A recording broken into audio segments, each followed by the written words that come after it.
Hello, I'm Guthrie. Today, I'm going to gab about how do you organize a classroom on Zoom when you have multiple students. So, a little bit of my history is that I have been teaching ESL online with VIP Kid. I love it, but I was looking for something else. With VIP Kid, you teach one student at one time. There's no buttons to push, there's nothing to click once you start class. It's a little bit different once you start with Outschool, and you could have multiple students. So I found a good way that works for me to organize my class. Remember, if you're new to Outschool, if you're thinking about joining up, if you use my referral link, I will offer you two 30-minute sessions of coaching one-on-one to help you get started. Maybe you need help with an introductory video. Maybe you need help getting your lessons listed. I'm here to help you. I just ask that you use my referral link. So, how do I go ahead and organize my classes? Well, I use my Dollar Tree whiteboard. And so what I do is sometimes I'll put my class name on here. All right, I put the time that the class ends because one of the things that I found was some of my classes ended at 30 minutes after, or 35 minutes after, or 40 minutes. And so this really helped me keep up with the time. Another trick is to put an analog clock opposite where you're teaching. This way you don't have to look down or look at your watch and look like you're a timekeeper. You can look straight ahead and be a timekeeper. All right, I also put, is this one time class? Is it one out of two sessions? Is it the third out of four sessions?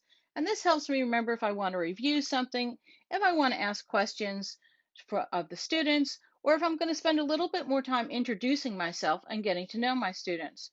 Then I go ahead and I list my students' names and ages. This really helps me get a grip on the kids, especially if I'm doing a class with younger children. There can be such a difference between a 6-year-old and an 8-year-old. And this helps keep me focused on how to relate to them and how to ask questions for them. I'll use something like a star. If they're brand new to Outschool, I'm going to spend a little bit more time with this student to make sure that they feel comfortable and welcomed.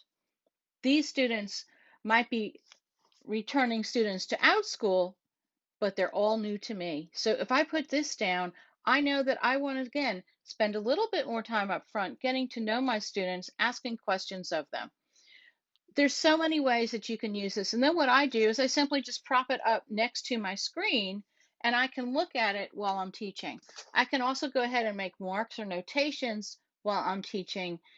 It's been a lifesaver. Another secret, pop sockets. They're a great way to hold whiteboards. So if you end up using a whiteboard to demonstrate something, this is having a pop socket means that your fingers aren't having to grab up here, and it just looks a little bit better. It also lets you do the tilt to keep those extra lights off of the board. These whiteboards are fantastic. Dollar Tree, I think a pack of two was $1, maybe one for $1. I haven't been there lately. So you can easily get a few of these to help set up your classes. You could even, if you had short classes, you can even do one class on top and one on the bottom. This is how I have found right now to organize my classes. There's no papers to write on. I don't feel like I'm wasting paper by writing out name tags and then throwing away at the end of class. This is how I work. If you have other ideas, please post them below. If you want to get in touch with me to talk about lesson plans or brainstorm ideas, or if you're just interested in knowing more about Outschool, please contact me at guthrieGabs@gmail.com.